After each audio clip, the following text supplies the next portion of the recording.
అందరికీ నా నమస్కారాలండి. ఇప్పుడు మనం 'డ్రీమ్స్' బై లాంగ్‌స్టన్ హ్యూస్ ఈ పోయెమ్ గురించి చూడబోతున్నాం. పోయమే గాదు, ఎగ్జామ్‌లో గనక అడిగితే ఏ విధమైన ప్రశ్నకైనా గానీ సమాధానం రాసే విధంగా దీని గురించి ప్యాసేజ్ లాగా ఇవ్వడమైతే జరిగింది. 'డ్రీమ్స్' అంటే కలలండి by Langston Hughes. Hold fast to dreams. మీ కలలు ఏవైతే ఉన్నాయో, మీరేదైతే సాధించదలుచుకున్నారో వాటిని గట్టిగా పట్టుకోండి. గట్టిగా పట్టుకోండి. Hold fast to your dreams. అంటే మీ కలల్ని జారనివ్వకండి. For if dreams die. ఒకవేళ ఏవైతే మన కలలు ఉన్నాయో అవి గనక చనిపోయినాయి అనుకోండి, అంటే అది గనక లేదనుకోండి, అంటే కలలు మనల్ని ఏం చేస్తాయంటే నిద్రపోతే వచ్చే కలలు కావిది, నిద్రపోకుండా చేసేటటువంటి కలలనమాట. ఈ ఎయిమ్స్ ఏవైతే ఉన్నాయో, ఈ టార్గెట్స్ ఏవైతే ఉన్నాయో అవి మనం చనిపోనివ్వకూడదు. Life is broken winged bird. ఒకవేళ ఆ డ్రీమ్స్ గనక చనిపోయినట్లయితే మనం ఎట్లాంటి వాళ్ళం అయిపోతాం అంటే రెక్కలు విరిగిపోయినటువంటి పక్షిలాగా అయిపోతాం. అంటే ఎక్కడికి వెళ్ళలేమండి. That cannot fly. మన కలలు గనక మనం ఏదైతే సాధించాలని కోరికతో ఉంటామో దాని నుంచి కనుక మనం బయటకొచ్చేస్తే, అది గనుక సాకారం చేసుకోకపోతే మనం రెక్కలు విరిగిన పక్షిలాగా అయిపోతాం. ఎక్కడికి కూడా వెళ్ళలేం. Hold fast to dreams. మీ కలను గట్టిగా పట్టుకోండి. For when dreams go. ఆ కలలు గనక పోతే ఏం జరుగుతుంది? Life is barren field. బీడు భూమి అవుతుంది. ఏమైపోతుంది? బీడు భూమి అయిపోతుంది. Frozen with snow. బీడు భూమే కాదు, జనరల్గా భూమి అనుకోని ఏముంటాయి, మొక్కలు, ఇవన్నీ కలుపు మొక్కలైనా ఉంటాయి. కానీ బీడు భూమిలో ఈ కలుపు మొక్కలు కూడా పెరగవు, ఛాన్సే ఉండదు. పైగా పైన మంచుంది, అస్సలు పెరగవు. ఏ పిచ్చి కలుపు మొక్క అయినా కానీ చచ్చిపోద్ది. మన కలలు గనక మనం సరిగా దాన్ని పట్టుకొని ముందుకు వెళ్ళకపోతే అవేమైపోతాయంటే చనిపోతే గనక ఆ కళల్ని అవి సాకారం చేసుకోలేకుండా మధ్యలోనే గనక వదిలేస్తే అవి ఎలా అయిపోతాయంటే, మన కళలు మనం విడిచిపెడితే రెక్కలు విరిగిపోయిన పక్షిలాగా మనం అయిపోతాం.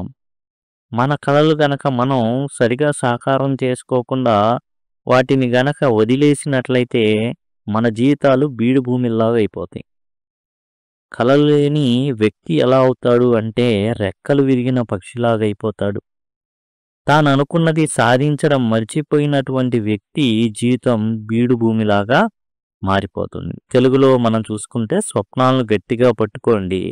ఎందుకంటే స్వప్నాలు చనిపోతే జీవితం ఎగరలేని ఒక విరిగిన రెక్కల పక్షిలాగా ఉంటుంది అనేసి.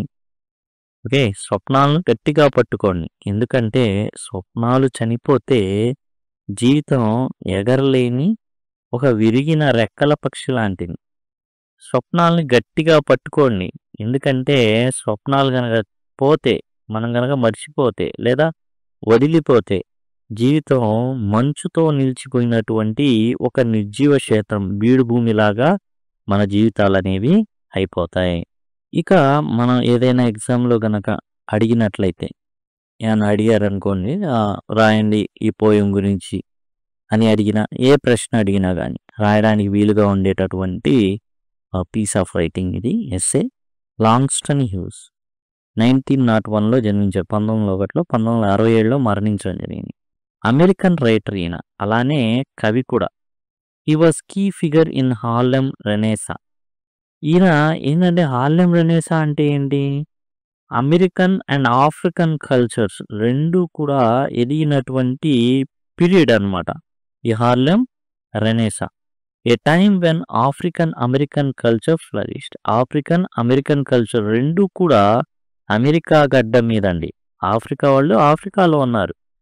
కానీ ఈ హార్లెమ్ రెనేసా ఎక్కడి నుంచి వచ్చింది అంటే అమెరికా గడ్డ మీద ఉన్నటువంటి నల్ల జాతీయులు ఎవరైతే బానిసత్వంలో మగ్గి మగ్గి మగ్గి అక్కడ నుంచి అబ్రహం లింకన్ యొక్క చట్టం ద్వారా ఎవరైతే బానిసత్వం నుంచి బయటికి వచ్చారో ఈ నల్ల జాతీయుల్ని ఇంకా సెకండ్ గ్రేడ్ సిటిజన్స్ లాగా చూడడం ఎవరైతే చేశారో అపార్టీడ్ ఏదైతే అమెరికాలో వర్ధిల్లిందో దాన్ని ఏం తునాతునకలుగా చేయాలనే లక్ష్యంతో కవులు పుట్టుకొచ్చారు. అండ్ రకరకాల వ్యక్తులు పుట్టుకొచ్చి జరుగుతున్న అన్యాయాల్ని ప్రపంచానికి తెలియజేయడం మొదలుపెట్టారు. అప్పుడు ఆఫ్రికన్ అమెరికన్ కల్చర్ అనేది కలిసి ఎదగడం మొదలుపెట్టింది. Huge road poetry novels. Huge ఏం చేశాడు? పోయట్రీ రాశాడు, నవళ్ళు రాశాడు. Is place celebrated African American life and struggles. ఈయన యొక్క లాంగ్స్టన్ హ్యూజ్ నల్లజాతీయుడే. ఇతను రాసింది ఏదైతే ఉందో దాన్ని బట్టి అండ్ జనరల్గా ఏంటంటే ఆఫ్రికన్ అమెరికన్ అంటే ఆఫ్రో అమెరికన్ అంటే ఆఫ్రికన్ నుంచి వచ్చి ఎందుకు వచ్చారు వీళ్ళు? బానిసలుగా పట్టుకొచ్చారు వీళ్ళని. అంటే స్మగుల్డ్, కిడ్నాప్, ఆఫ్రికాలో కిడ్నాప్ చేసి అమెరికాలో అమ్మేశారు. వాళ్ళు మరి పుట్టి అక్కడే ఎక్కువ కాలం ఉన్నారు. చిన్నతనం నుంచి అక్కడే పెరగడం అనేది చేశారు. వాళ్ళు వాళ్ళ జీవితాల్లో పడుతున్న కష్టాలు ఏంటి ఇవన్నీ కూడా లాంగ్స్టన్ హ్యూజ్ రాయడం జరిగింది. Is considered one of the most important American writers of 20th century. 20వ శతాబ్దంలో మోస్ట్ ఇంపార్టెంట్ అమెరికన్ రైటర్స్లో ఒకరిగా లాంగ్స్టన్ హ్యూజ్ పేర్కొనబడ్డారనమాట. This poem by Langston Hughes emphasize the importance of holding on to our dreams and aspirations. మన కళల్ని చేజారనీయకూడదు, మన కళల్ని పట్టుకొని నడవాల్సిందే, మన కళల్ని మర్చిపోకూడదు అనేటటువంటిది ఈ పోయంలో చెప్పడం జరిగింది. లాంగ్స్టన్ హ్యూజ్ అంటే ఒక నల్ల జాతీయుడిగా ఉండి గొప్పగా నువ్వు అనుకున్నావు, కానీ నీ చుట్టూ ఏముంది? అపార్థుడు ఉంది. నీ చుట్టూ ఏముంది? రంగుల వలయం ఏం చేస్తుంది? నాపేస్తుంది. నువ్వు నల్లోడి కాబట్టి కనీసం నాతో కూడా ప్రయాణించనివ్వరా సొంత అనేటటువంటి తెల్ల జాతీయుల అహంకారాన్ని ఏం చేయలేక నీ యొక్క లక్ష్యాల్ని, నీ కళల్ని నువ్వు మార్చుకోవద్దు, తెంచుకోవద్దు. నువ్వు కావాలంటే ఏం చేయాలి? పోరాడు. Huge compares life without dreams to a bird with broken wing. ఎలా పోలుస్తున్నాడండి? రెక్కలు విరిగినటువంటి పక్షిలాగా. ఎవరు రెక్కలు విరిగినటువంటి పక్షి? కళలు లేనటువంటి వ్యక్తి, కళ గనడం చేత కానటువంటి వ్యక్తి ఆఫ్రికన్స్ని మేల్కొల్పుతున్నాడు. A bird is meant to fly. పక్షి ఏం చేయాలి? ఎగరాలి. But if it wing is broken, కానీ రెక్క ఒకటి విరిగిపోయింది అనుకోండి, it loses its purpose and freedom. అసలు దాని జీవితానికి ఒక అర్థం ఉండదు, పరమార్థం ఉండదు, స్వేచ్ఛ స్వాతంత్రాలు ఉండవు. Similarly life feels incomplete and limited without dreams. కాబట్టి ప్రతి వ్యక్తికి డ్రీమ్ ఉండాలి. ఒక డ్రీమ్, నేను ఐఏఎస్ అవ్వాలి, ఐపీఎస్ అవ్వాలి, లేకపోతే ఒక యాక్టర్ అవ్వాలి, లేకపోతే ఒక గొప్పవాడిని అవ్వాలి, లేకపోతే నా ఫ్యామిలీని జాగ్రత్తగా చూసుకోవాలి. ఇలాంటివి ప్రతిదీ డ్రీమ్ ఉంటుంది. నెల్సన్ మండేలా డ్రీమ్ ఏంటి? తన కుటుంబాన్ని జాగ్రత్తగా చూసుకోవాలనుకున్నాడు. తీరా చూస్తే ఎవరి కుటుంబం కాదు, తన్ను తాను జాగ్రత్తగా చూసుకునే స్థితిలో కూడా తాను లేననే విషయం గమనించాడు. పోరాడాడు. అతన్ని ఉగ్రవాదిగా, తీవ్రవాదిగా దరిదాపులో 30 ఏళ్ల పాటు జైల్లో ఉంచేశారు. కానీ జైల్లో ఉన్న ప్రతిసారి కూడా ఎన్నో అవమానాలకు గురి చేసిన నిలబడ్డాడు. ఏం చేశాడు? చివరికి అందరు చనిపోతున్నారు అండ్ 30 ఏళ్ల పాటు తాను ఎన్నో శ్రమలకి అన్నిటికీ ఓర్చుకొని ఏం చేశాడు? జీవించాడు, బతకాలనే సంకల్పంతో ఉన్నాడు. చివరికి ఎవరైతే శ్వేత జాతీయులు ఉన్నారో వాళ్ళే వచ్చాయా నువ్వే ఉండు అధ్యక్షుడిగా. ఇది కాబట్టి ఏదైతే డ్రీమ్ ఉందో దాన్ని కోల్పోవద్దు అని లాంగ్స్టన్ హ్యూజ్ అందరికీ అడగడం జరిగింది. ఈ compares a life without dreams to a barren field covered in snow. బీడు భూమి లాంటిది. అది కూడా బీడు భూమి, మామూలు భూమి కాదు. బీడు భూమిలో కూడా ఎక్కడో ఏదో గడ్డి పరకైనా పెరుగుతుంది. కానీ మంచుతో కూడినటువంటి బీడు భూమిలో ఏవి పెరగవు. పెరిగినా చచ్చిపోతాయి, కుళ్ళిపోతాయి, నశించిపోతాయి. కాబట్టి కళ, ఒక ఎయిమ్, పర్పస్ లేనటువంటి వ్యక్తి బీడు భూమితో సమానం. A barren field cannot grow anything. బీడు భూమిలో ఏమి పెరగవు. And snow makes it cold and lifeless. ఒకవేళ పెరిగినా అవి చచ్చిపోతాయి. అంతేకాదు ఈ బీడు భూమి ఏదైతే ఉందో ఆ బీడు భూమి ఇంకా చంపేస్తుంది snow. In the same way without dreams life feels empty and unproductive.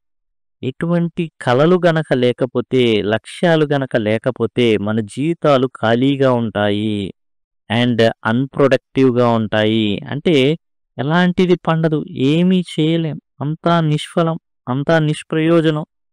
The poem reminds us that dreams give life, meaning, purpose and hope.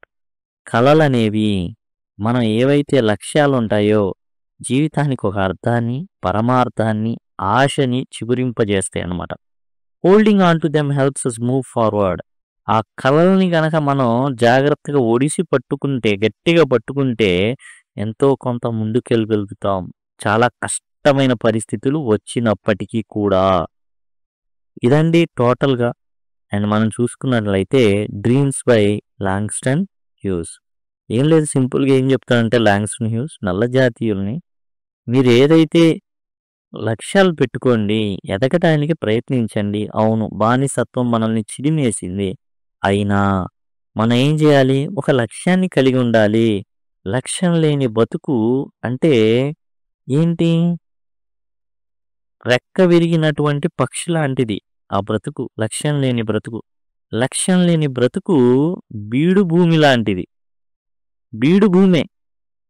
ఇక అంతకు మించి ఏం లేదని లాంగ్‌స్టన్ హ్యూస్ చెప్పడం అయితే జరుగుతుంది. ఇది ఇండైరెక్ట్‌గా ఆఫ్రికన్ అమెరికన్స్ ఎవరైతే ఉన్నారో నలిగిపోవద్దు, కుమిలిపోవద్దు, జాతి వివక్ష ఇయన్నీ ఉన్నాయనేసి మీరు ఇదవ్వద్దు. లక్ష్యం పెట్టుకోండి, ముందుకెళ్ళిపోండి అని చెప్పడం లాంగ్‌స్టన్ హ్యూస్ యొక్క ఈ పోయెమ్ ద్వారా లక్ష్యం అన్నమాట. అందుకని ఈ చిన్న పోయెమ్స్ అయినా ఇంత దూరం మన పాఠ్యాంశాల్లో భాగమయ్యాయి.